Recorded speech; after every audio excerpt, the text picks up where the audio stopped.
Olá, seja muito bem-vindo ao Diálogos Digitais. Este é mais um produto do Núcleo da Imagem e Som da Universidade Federal do Estado do Rio de Janeiro, Unirio. Estamos trazendo a você algumas discussões importantes para nos ajudar a entender melhor este momento tão difícil em que estamos mergulhados. Nesta primeira temporada, o tema é ciência política e como ela impacta a vida de cada um de nós. Para nos ajudar a entender de que tipo de ciência nós estamos falando, convidamos o doutor em Sociologia, Wallace Ferreira. Seja muito bem-vindo, professor. Muito bom estar com vocês aqui. Wallace é professor de Sociologia da Universidade do Estado do Rio de Janeiro, UERJ. Ele atua no Instituto de Aplicação Fernando Rodrigues da Silveira, CAP-UERJ, e coordena o projeto de extensão Sociologia, Juventude e Cidadania. Também convidamos a doutora em Ciência Política, Cristiane Batista. Seja muito bem-vinda, professora. Olá, Norma, é um prazer, viu? Cristiane é professora da graduação e da pós-graduação em Ciência Política da Unirio e coordenadora do Grupo de Pesquisa Relações, Estado e Política, com ênfase em ideologias, partidos políticos e políticas públicas. Também está aqui com a gente o doutor em Ciência Política, André Luiz Coelho, que coordena, junto com a professora Cristiane, o projeto de extensão da Unirio, Ciência Política nas Escolas. Seja muito bem-vindo, professor. Olá, Norma, é um prazer estar aqui com você e também com a professora Cristiane e o professor Wallace. André é professor do curso de bacharelado e mestrado da Escola de Ciência Política da Unirio, além de professor no mestrado em Direito e Políticas Públicas. O André também é o curador desta primeira temporada do Diálogos Digitais. Professor, você poderia dizer quais são os principais temas que serão discutidos nesta primeira temporada? Oi, Norma. Então, é com grande prazer que eu recebi esse convite do Núcleo de Imagem e Som da Unirio, famoso NIS, para fazer a curadoria essa primeira temporada, dos Diálogos Digitais, um projeto muito legal que a gente já vem desenvolvendo há quase um ano, e enfim, esse projeto está indo para a rua. Esse projeto basicamente busca discutir a relação da política, com diversos temas da sociedade, diversos temas também que são tratados na nossa universidade, na Unirio. Então a ideia é pensar no primeiro projeto, primeiro programa, melhor dizendo, esse programa que a gente está falando aqui hoje, o que é a ciência política. Nós temos uma graduação e um mestrado em ciência política da Unirio, então a gente veio aqui agora discutir justamente para o grande público o que é a política. Então, sejam todos muito bem-vindos a este primeiro bate-papo. E antes de começarmos, é importante dizer que nós estamos trabalhando de casa, mantendo as recomendações de distanciamento social por causa da pandemia de coronavírus, e por isso, em alguns momentos, a imagem e o som podem ficar um pouco comprometidos. Então, vamos lá ao nosso tema de hoje. Qual é a relação entre política e ciência?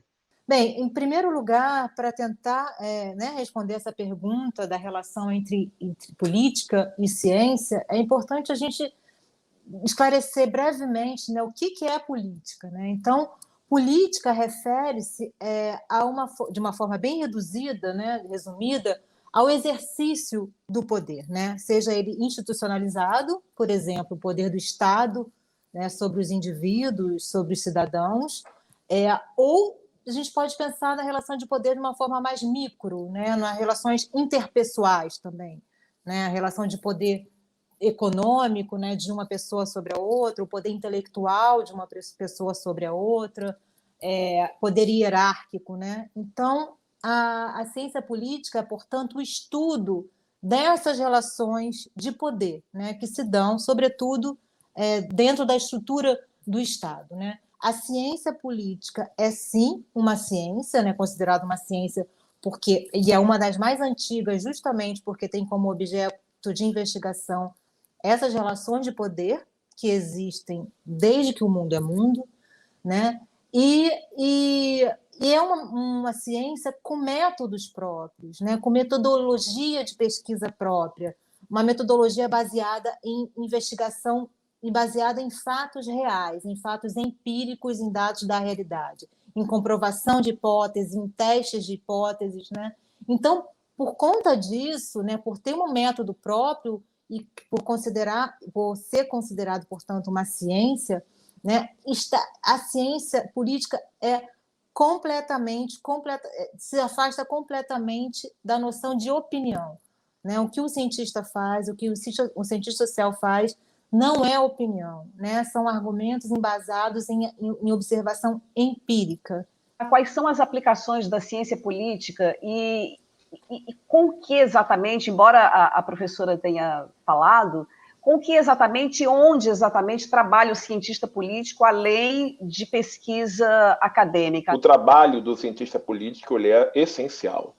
Não há democracia sem política e não há política sem cientista político, tanto para analisar o que está acontecendo, como também para atuar diretamente nos fenômenos políticos, né? Eu até trouxe um livro aqui, olha, a ciência política no Brasil já tem 60 anos, né? No mundo tem pouco mais de 100 anos, né? É uma ciência nova, na verdade, em sua institucionalização, mas desde que o mundo é mundo, desde que a gente fala de relações de poder, a gente está falando de ciência política, né? A principal e a área tradicional, talvez, é justamente, como você citou, Norma, a área acadêmica, né? A docência, a pesquisa, né? Isso nós fazemos muito bem. Mas existem muitas outras aplicações da ciência política em um campo de trabalho que aumenta a cada ano, né?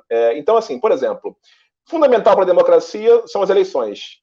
Nós, da ciência política, trabalhamos nas eleições diretamente, desde as pesquisas de opinião a também auxiliar candidatos, né, nas suas campanhas, por exemplo. Né? Nós temos muitos cientistas políticos que buscaram a carreira diplomática, por exemplo, e que também trabalham em consulados. Né? Por exemplo, nesse momento, temos muitos alunos nossos da Unirio que trabalham em consulados, por exemplo. Né? Imaginando que nós temos muitos representantes eleitos, vereadores, deputados estaduais, deputados federais, senadores, prefeitos, né? Todas essas pessoas precisam de assessores, né? Precisam de pessoas bem formadas, né? Que saibam lidar com a política, que saibam entender as relações entre o Estado e a sociedade, que entendam a organização do Estado, né? Suas instituições políticas. E nisso, né? A formação do cientista político ela é fundamental, né? A gente tem muita atuação em partidos políticos, também em organizações representativas da sociedade civil organizada, como, por exemplo, sindicatos. Temos muitos cientistas políticos que trabalham assessorando diretamente sindicatos. Nós temos vários alunos, ex-alunos, que trabalham em organizações não governamentais, as chamadas ONGs, ligadas aos direitos humanos, à raça, a gênero, temas muito importantes, né, no momento atual. E também em organizações internacionais, como, por exemplo, Médicos Sem Fronteira, Anistia Internacional. Muitos alunos nossos, inclusive, já atuam fora do país por conta dessa participação em organismos, organizações internacionais, do próprio sistema ONU, por exemplo. Né? E, finalmente, a última área que cresce muito é a área de relações governamentais, né, que muitos chamam de lobby, né, que é justamente a representação de interesses de grupos privados perante o Estado. Né? E para quem acha que pode viver sem se importar com a política, olha só como essa ideia está muito equivocada. Ser político, ser político, ser. Impossível não ser político. Nascer já é um ato político. Para ser reconhecido como brasileiro, é preciso uma certidão de nascimento. A política nos acompanha o dia todo, todos os dias. A cidade, o nosso bairro, a classe social, a roupa que vestimos, a comida que comemos, tudo isso é fruto das escolhas políticas que fazemos. Na escola, seja ela qual for, seguimos um projeto político pedagógico. No Brasil, só é cidadão quem tem identidade e CPF, fora carteira de trabalho, PIS, PASEP e muito mais. E no amor, a política? Claro que sim. Casar de papel passado, morar junto, viver com uma pessoa do sexo oposto ou do mesmo sexo, tudo é resultado das decisões políticas que tomamos, mesmo sem saber. Por fim, nosso último ato político, a morte, que só é reconhecida pela certidão de óbito, senão nem um enterro vai dar para fazer. É por tudo isso que viver e morrer será sempre um ato político, queira você ou não. Já que a ciência política está presente em tudo que fazemos, então por que falar de política sempre provoca tanto conflito? Tem uma frase do vídeo que chama muita atenção, que é viver ou morrer é um ato político. E aí me gera a reflexão em que condições, né? E isso me remete a um texto famoso, O Analfabeto Político, do Bertold Brecht. dramaturgo alemão, falecido em 56. Segundo ele, analfabeto político, ele não ouve, não fala, nem participa dos acontecimentos políticos. Ele não sabe o custo da vida, o preço do feijão, do peixe, da farinha, do aluguel, do sapato, do remédio, depende das decisões políticas. E aí, respondendo diretamente à questão, por que falar de política sempre gera conflito, sempre é complicado? Em primeiro lugar, diz respeito a uma ideologia. A política envolve várias ideologias. E como toda ideologia, assim como a religião e todas as visões de mundo, ela gera aquilo que Marx chamava de uma falsa consciência. O que é isso? Quando nós temos uma determinada crença, uma ideologia, quanto mais forte for essa crença, ela diz respeito a uma visão incompleta da sociedade. Ela diz respeito a apenas um fragmento da sociedade. Assim, quando a gente olha para a política, e isso tem sido muito forte no Brasil ultimamente, então, um pensamento de esquerda, um pensamento de direita, um pensamento de extrema direita, são pensamentos em que as pessoas geralmente se fecham nessas crenças, e aí tem muita dificuldade de dialogar, e isso é um problema. Porque quando as pessoas não se abrem ao diálogo, não refletem que, de repente, aquela visão de mundo ela é incompleta, e sempre vai ser incompleta, todas as ideologias são incompletas, porque a sociedade é complexa, a sociedade tem múltiplas visões, as pessoas têm múltiplas opiniões, as pessoas são diferentes, a sociedade contemporânea é assim. Então, é fundamental que as pessoas entendam que elas, de alguma maneira, estão ligadas a uma ideologia, a uma visão de mundo política, mas que essa não é a única visão. E aí o diálogo é muito importante e como o professor André chamou a atenção, um requisito fundamental da democracia. A democracia pressupõe diálogo. Política se faz por meio de diálogo. A gente até pode comentar nesse momento como muitas visões extremistas de política são ideologias que tentam anular o diálogo, anular a própria democracia e às vezes defender alguma coisa como um golpe, como uma ditadura, que anula completamente as diferenças. A sociedade é muito complexa. Nós temos no campo religioso umbandistas, católicos, evangélicos, nós temos na política esquerdistas, direitistas, e isso é muito normal.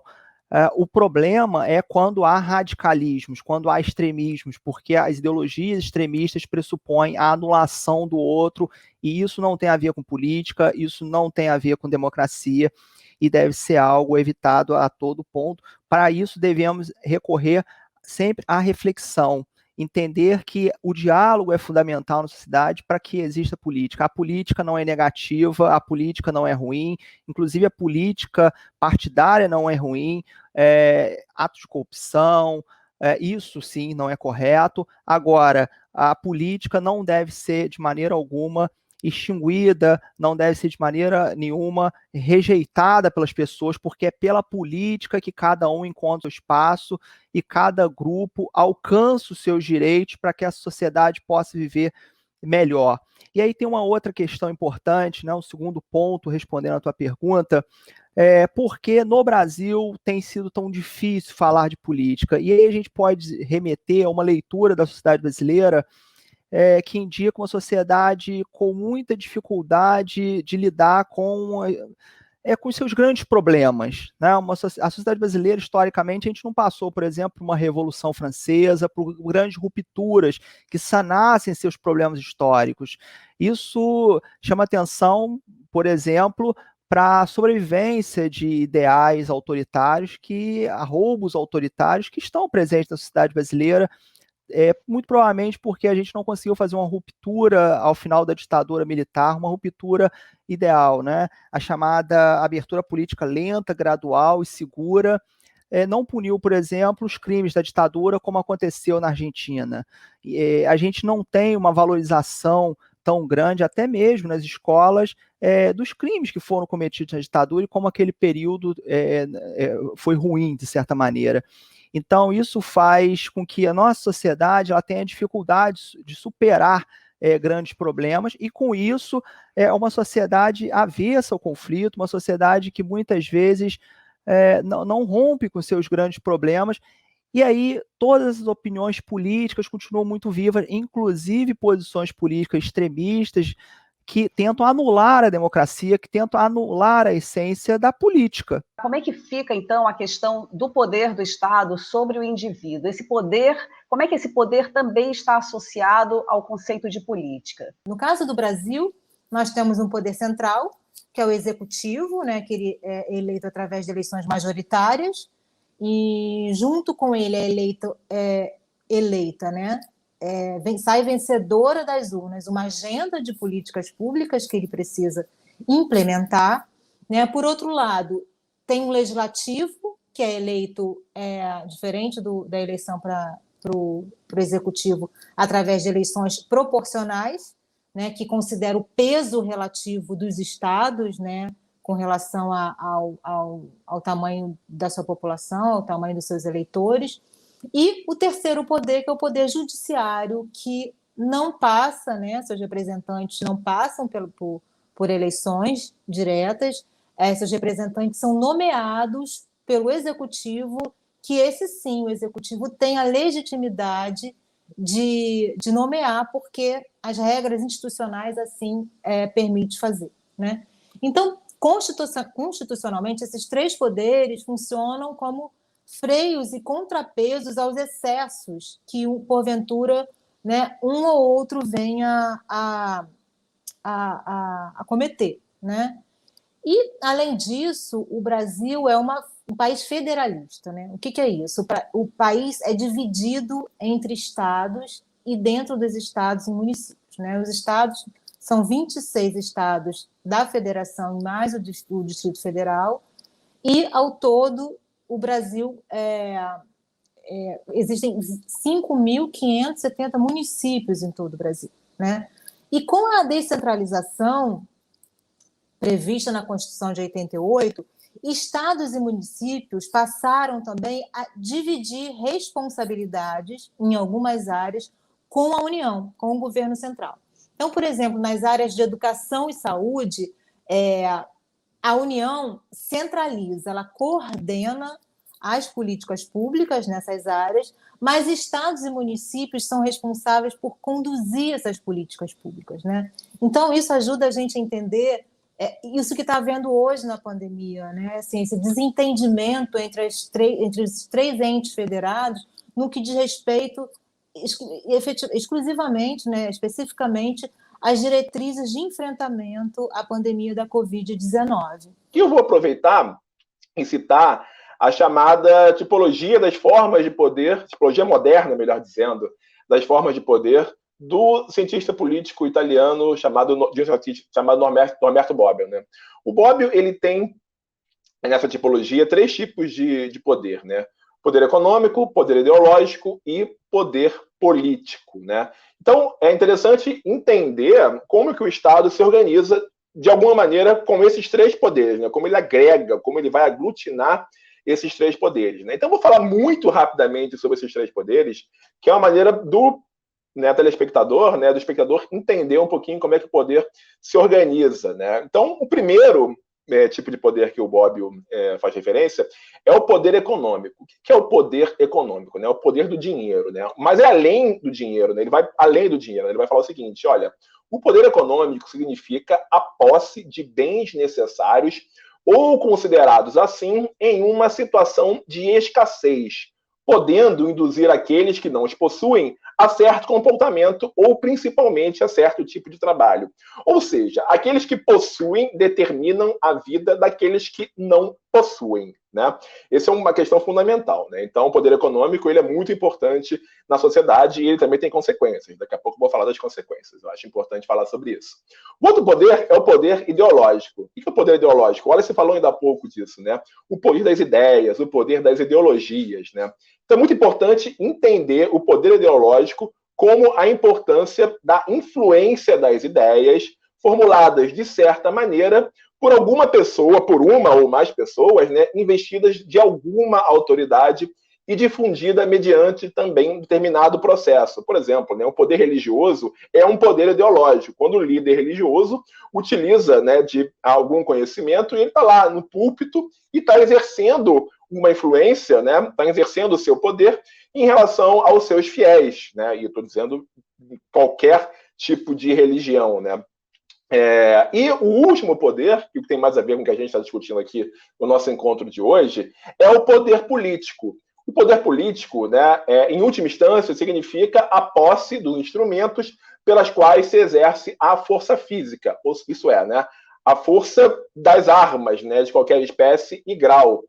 É interessante perceber que não é qualquer um que pode ter esse poder político ou exercer esse poder político. A literatura diz que somente o Estado, né, possui o chamado monopólio do uso legítimo da força. Ou seja, aquela pessoa que não está dentro do Estado, que não faz parte do Estado, não está autorizada a usar a força pelo Estado. Eu estou falando aqui, por exemplo, quem está autorizado a usar a força pelo Estado, né? Os militares, os policiais, né? Todos aqueles que podem, por exemplo, portar uma arma, né? Qualquer pessoa que não tenha isso, portar uma arma, enquanto estiver atuando, né, como policial, como militar, né, enfim, efetivamente. Então, as outras pessoas não podem, por exemplo, andar armados por aí, ou seja, o Estado não pode permitir que qualquer pessoa ande armado, não pode permitir que qualquer um use de violência para com o outro. Para isso, existem justamente o poder de polícia, existem as leis, os magistrados, os julgamentos, para evitar, né, o que alguns teóricos chamavam, né, de estado de natureza, né, ou seja, a guerra de todos contra todos. Não há segurança, não há limites para a ação do indivíduo. Então, o Estado ele vai organizar justamente esses limites a partir do poder político. E para finalizar mesmo a minha fala aqui, minha inserção, é interessante perceber que cada um desses tipos de poder possui uma consequência no que nós chamamos de sociedade desigual. O poder econômico transforma, né, uma sociedade desigual em uma sociedade dividida entre ricos e pobres. O poder ideológico entre sábios e ignorantes. O poder político entre fortes e fracos. Genericamente, portanto, nós temos uma divisão entre superiores e inferiores. Portanto, é muito importante que o cidadão entenda como esses poderes se organizam, a influência de cada um desses poderes e como que o cidadão pode atuar a partir desses poderes. Eu gostaria que a gente aprofundasse um pouco mais, já que a gente está falando de poder do Estado, poder político do Estado, e por que esse poder quase sempre ele é absoluto sobre o indivíduo, ou seja, sobre cada um de nós. Então, aquele peso do Estado, que muitas vezes, como nesse momento agora que a gente está vivendo, na questão da escassez das vacinas e dessa política desastrosa do governo, a gente se sente absolutamente impotente. Nós, como indivíduos, ficamos absolutamente numa posição de impotência praticamente absoluta por causa desse poder absoluto do Estado. O que é esse grande Estado? Bom, se a gente recorrer à literatura, à teoria, a gente vai ver um grande contrato. As pessoas cedem, delegam para agentes estatais o controle da sociedade, a gestão da sociedade, enquanto cada um de nós vai cuidar das suas vidas. Vamos trabalhar, vamos estudar, enfim. Então, essa é a questão teórica. Então, por isso o Estado é tão forte, tá? Mas as nossas vidas individuais, até mesmo em decorrência dessa força do Estado, vai depender do que os agentes públicos, nos diferentes entes do Estado, fazem. Então, por exemplo, pensando no caso do Executivo, nós temos os governos, que são eleitos, porque estamos numa democracia. Só que esses agentes, presidente da República, governador do Estado, prefeito, vão ter um poder muito grande de decidir questões referentes às nossas vidas. E aí, muitas outras questões vão entrar. O André falou da questão do poder econômico. Então, por exemplo, a força do Estado, um pouco antes das Olimpíadas de 2016, no Rio de Janeiro, muitas obras de infraestrutura foram feitas. Então, muitas remoções de famílias que ocupavam determinados espaços onde iam ser feitas obras de infraestrutura, essas famílias foram removidas, muitas sob indenização, outras não, porque às vezes ocupavam um lugar de forma irregular, pessoas muito pobres, às vezes ocupavam um determinado espaço, ia passar, digamos, o BRT por ali, essa pessoa era removida, aquilo ali era irregular, a pessoa às vezes nenhuma indenização ganhava. Então, isso mostra a força do Estado sobre os indivíduos e, naturalmente, como os indivíduos vão sofrer mais ou menos nessa relação com o Estado, ou vão dialogar mais ou menos com o Estado de acordo com o seu poder econômico. Há um debate muito grande sobre o poder do Estado de decretar lockdown ou de implementar medidas restritivas de circulação de pessoas. E há um diálogo nesse sentido. Há quem defenda que não, que o Estado não pode restringir a saída das pessoas de casa, não pode fechar o comércio, né? E há, naturalmente, aqueles políticos, muitas vezes os prefeitos, os governadores, que dizem, não, em alguns casos, quando nós não temos mais vagas nos hospitais e os índices de morte estão batendo 4 mil por dia, nós precisamos tomar alguma medida. E esses prefeitos e esses governadores são legítimos para fazer isso, e fazem baseados na ciência, porque a questão é muito simples. O vírus circula a partir do contato entre as pessoas. Então, se houver aglomeração entre as pessoas, o vírus vai circular, mais gente vai morrer. E aí, diante desse conflito entre governos municipais, estaduais e o governo federal, o Supremo Tribunal Federal disse que tomou uma medida, aí a questão dos 3 poderes, olha, todos os 3 agentes podem tomar medidas de combate à pandemia. Então, isso é interessante para a gente observar como o Estado, com os seus diferentes entes, tomam decisões a respeito das nossas vidas, né? Agora, por que esse poder do Estado ele é quase absoluto, mas também não é absoluto? Porque a gente vive numa democracia.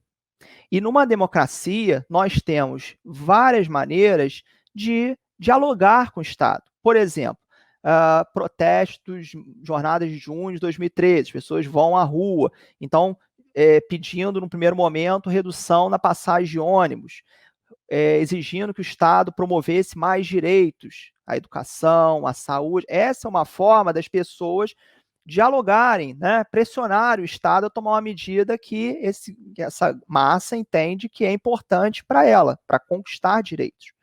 A gente tem outras formas. As pessoas podem, por exemplo, se organizar e formar um partido político.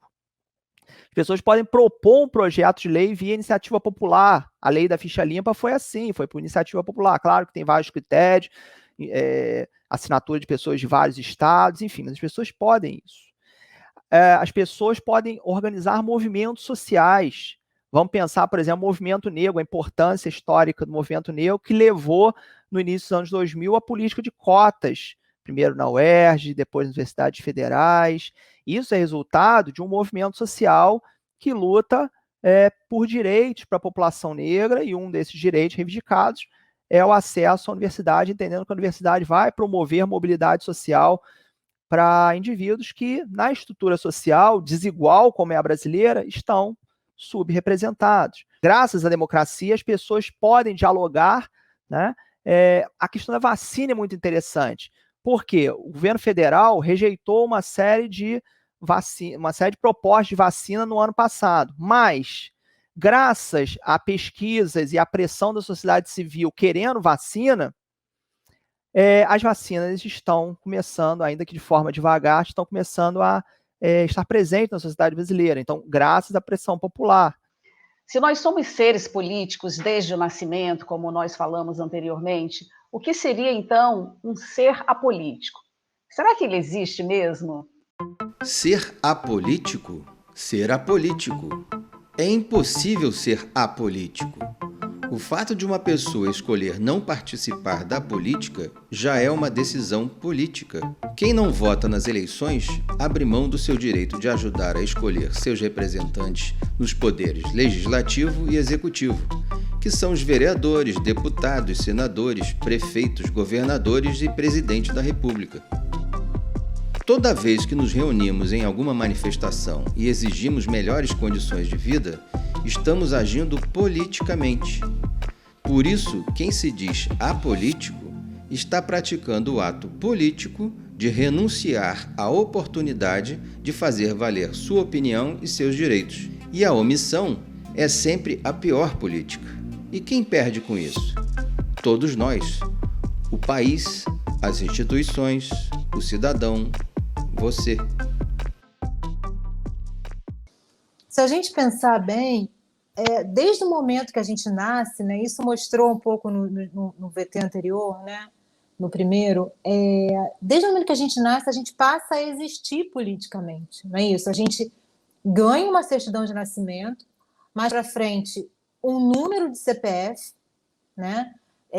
Posteriormente, o título de eleitor, uma carteira de trabalho. Então, esses documentos nos configuram como cidadãos, né? Cidadãos com direitos e cidadãos com deveres também, né? Que são afetados pelas ações do governo. Então, nós entramos nas estatísticas para a produção de políticas públicas desde que a gente nasce, né? Por isso que o censo é importante, por isso que a realização do censo é importante, para ter uma ideia de quantas pessoas, né, vivem numa sociedade brasileira, em que condições essas pessoas vivem, né? E se somos cidadãos, nós precisamos de serviços públicos, né? De saneamento básico, né? Mesmo que a gente ache que a gente não se interessa por política, a gente é afetado por eventuais faltas, ausência de políticas públicas ou deficiência nas políticas públicas. Por exemplo, quando faltam leitos de hospitais, quando faltam vacinas num momento como esse, quando faltam vagas em escolas para os nossos filhos, quando o saneamento, a água e o esgoto não chega, né, no nosso local de residência. Então, eu vejo que é muito difícil existir seres apolíticos. Eu até identifico pessoas que não gostam muito de conversar sobre política, ou se não interessam, né, não se interessam muito por política. Agora, é uma coisa que eu acho bastante complicada e muito perigoso, inclusive, né, a gente usar esse termo de apolítico, que às vezes está muito em voga, né? Eu não tenho lado, eu não tenho preferência, eu não tenho ideologia, eu sou neutro, eu prefiro candidatos técnicos, né? Por quê? Porque é como se, o Wallace falou um pouco sobre isso na fala dele anterior, um pouco atrás, que é como se falar de política, como se conversar sobre política, como se, né, participar, reivindicar nossos direitos fosse um problema, fosse uma coisa feia, se fosse errado, né? Essa demonização da política é muito perigosa, porque dá margem para a ascensão do que a gente chama de outsiders, né? Aquelas pessoas que são fora da política, né? Que dizem que são fora da política, que é uma coisa que é possível, sobretudo, né, nessas democracias que exigem como a nossa, que vetam as candidaturas avulsas, exigem que a pessoa faça parte de um partido político, né? Isso é um passo importantíssimo, né, de participação política, né? Então, esse conceito de apolítica dá margem para isso, para outsiders ou mesmo insiders, né? Ou mesmo pessoas que são da política, mas que não usaram seu mandato de forma adequada para exercer, né, para implementar políticas, para propor matérias, e, no entanto, aparecem como salvadores da pátria, né, acima da política, técnicos, fora da política, né? E a história está cheia de exemplos mal sucedidos, né, desses outsiders ou insiders disfarçados, né, de outsiders. Como é que se equilibram essas forças que são tão desiguais, né, entre o indivíduo e o Estado, para evitar que os governados se revoltem contra esse poder quase absoluto dos governantes? Não é o presidente que é o dono da política, gente. Não é o governador que é o dono do Estado. Mas sim, nós, os cidadãos. Então, todo e qualquer cidadão deve, portanto, participar da política, discutir política. Política se discute no café da manhã, se discute no almoço de domingo, quando a gente puder voltar para o nosso almoço de domingo, né, para aquela macarronada da família de domingo. É importantíssimo. Quanto mais o cidadão souber de política, mais melhor será, melhor dizendo, a sociedade. A questão da pandemia atualmente reduziu a expectativa de vida, e a gente está falando de um ano e pouco de pandemia, porque as pessoas estão morrendo e muitas pessoas idosas, né? Agora já os jovens estão morrendo. Ou seja, dentro do que você falou, as ações do Estado são fundamentais para garantir não só o bem-estar, mas a própria vida das pessoas. Então, nós precisamos ter essa consciência ao votar e ao escolher, naturalmente, políticos aliados das nossas expectativas e das nossas necessidades. Não existe vácuo na política. Não existe essa ideia de, eu não vou votar no político, vou votar na pessoa que é empresário. Não se engane. O empresário provavelmente vai tomar medidas políticas quando estiver no poder para aqueles que estão próximos a ele, demandando alguma ação dele. Por outro lado, se votarmos em pessoas aliadas aos nossos interesses, às nossas necessidades, provavelmente esses políticos vão fazer coisas relativas às nossas necessidades. É assim que funciona a política, não existe vácuo. Hoje, voto significa vida, gente. A decisão política, nesse momento de escassez de vacinas, de escassez de leitos de hospital, significa justamente, né, vida. Então, dependendo do voto que você fez, né, que você deu, a escolha que você fez pode significar a sua vida e a vida dos seus entes queridos, né? Então é um ponto muito importante, né? Por isso, gente, a política, a meu ver, ela deve sempre buscar o interesse público, o interesse da coletividade. A política não é feita para o meu interesse individual. Eu não posso usar o Estado para mim, né? Para minhas benesses, para as benesses da minha família. Eu tenho que pensar sempre no Estado a partir do interesse público, a partir do interesse da coletividade. E como foi falado ainda há pouco, gente, a política também é importante porque a política evita o derramamento de sangue.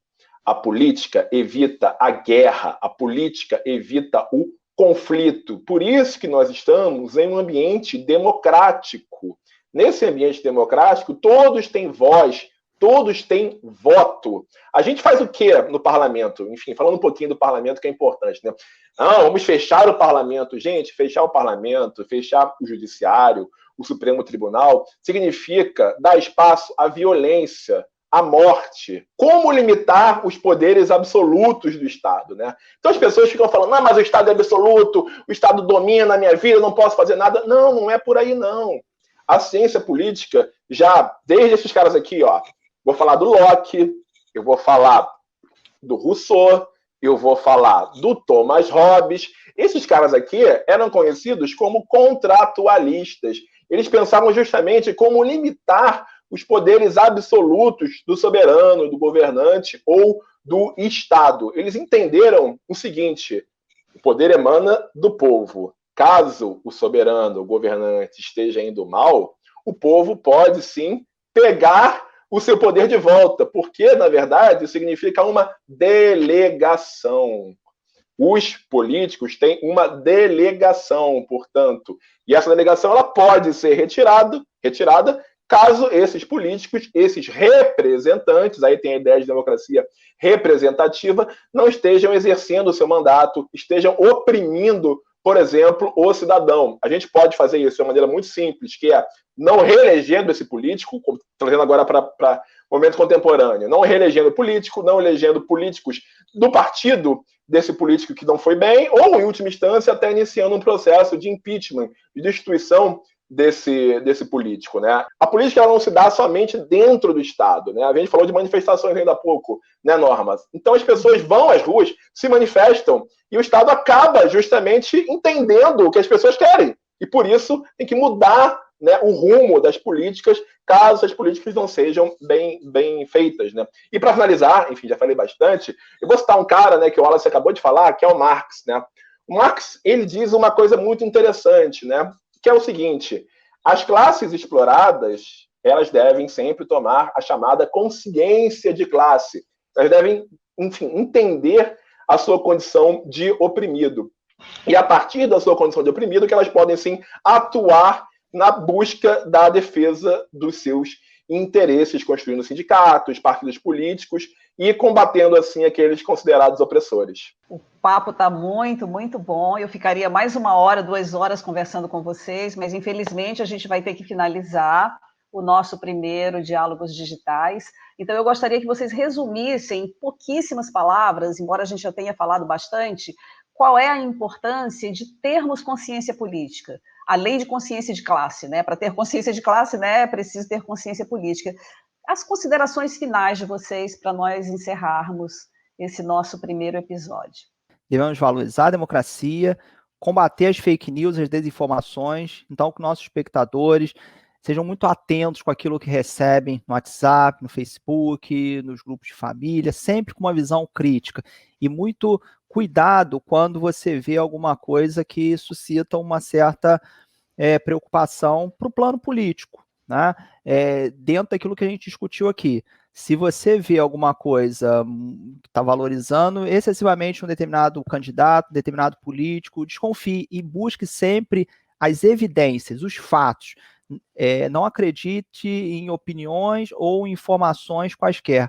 Procurem os fatos, pesquisem sobre aquilo que vocês estão vendo para saber se aquilo se trata de uma desinformação, de uma montagem ou de um fake news. Esse é um trabalho, por exemplo, que a gente faz no projeto de extensão que eu coordeno na UERJ, Sociologia, Juventude e Cidadania. A gente vai às escolas para falar de vários temas, dentre eles fake news. Porque é fundamental que nós, no tempo presente, lidando com a tecnologia, lidando com a internet, saibamos observar o que é fato e o que é montagem, o que é fake news, porque disso depende a nossa sobrevivência enquanto cidadãos, enquanto detentores de direitos. Então, isso é fundamental pensar a consciência política, a consciência cidadã de todos nós. Cristiane. Então, isso é bom. Importância de termos consciência política, eu acho que vou falar também, repetindo um pouco o que o professor Wallace já falou, eu acho que a maior importância é para não sermos enganados, né? Para a gente não se deixar enganar com notícias falsas, com informações não verdadeiras, né? Então é importante buscar a fonte da informação, buscar nos informar, não repassar notícias que a gente não tenha certeza da fonte, que seja fidedigna ou não. Bom, o que mais? Para consciência política, para tanta coisa, para a gente escolher melhor, né, nossos representantes, para identificarmos os interesses, né, da chamada, né, da mídia, por exemplo, das notícias que estão passando, porque não existe neutralidade nessa área, né? Todos os atores têm seus interesses próprios. Então, a gente precisa... Consciência política nos ajuda a... Porque quando a gente tem mais consciência política, a gente se informa mais. E quanto maior a informação, mais a gente se protege, né, da usurpação, né, nos usarem como manobra política para alcançar voto, por exemplo. Professor André? A importância, gente, de viver a política sempre. A política a gente pode viver para ter consciência, né? A gente tem que se informar, né? Como meus colegas falaram, né? Então, assim, muito simples. A gente pode, no Facebook, nas redes sociais, né? No Instagram, seguir políticos, né? Então, vamos lembrar de quem a gente votou, vamos seguir essa pessoa, né? No Twitter, né? E assim, é legal, você acompanha o mandato dessa pessoa, né? Você pode seguir, por exemplo, Itamaraty. Você, gosto de relações internacionais, de política externa. Vai lá, segue o Itamaraty, segue o MRE, entendeu? Segue, enfim, não só do Brasil. Por exemplo, agora, é importante na questão das vacinas. Vai seguir o perfil da Secretaria de Saúde Estadual, Municipal. Tudo isso tem a ver com uma política tá ligada ao nosso dia a dia. Então, para ter consciência, é importante ter boa informação, né?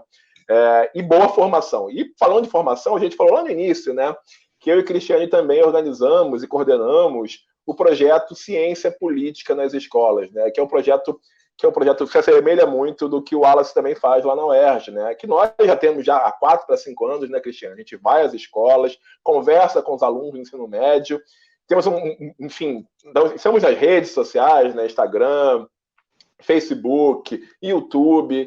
Estão tentando justamente mostrar para as pessoas o que é a política, desmistificar a política. Então, acho que o que fica dessa nossa conversa é, quanto mais soubermos sobre a política, mais soubermos a política, entendermos a política, melhor. Para isso, né, finalizando, a gente tem esse vídeo para falar que é a ciência política. Nós temos a graduação em ciência política, o mestrado em ciência política da Unirio. Nós também temos esse livro, já que eu estou aqui falando de tanto livro, que é um livro que a professora Cristiane Batista, que está aqui, né, que justamente editou com a professora Enara Echar, que é um livro que todos os professores da ciência política da Unirio escreveram um artigo, então aqui, Teoria e Prática da Política. Então é isso, eu falo para todo mundo que está olhando aqui, assistindo, que venha para a ciência política, venha para a universidade, seja a Unirio, seja a UERJ, procurem se informar.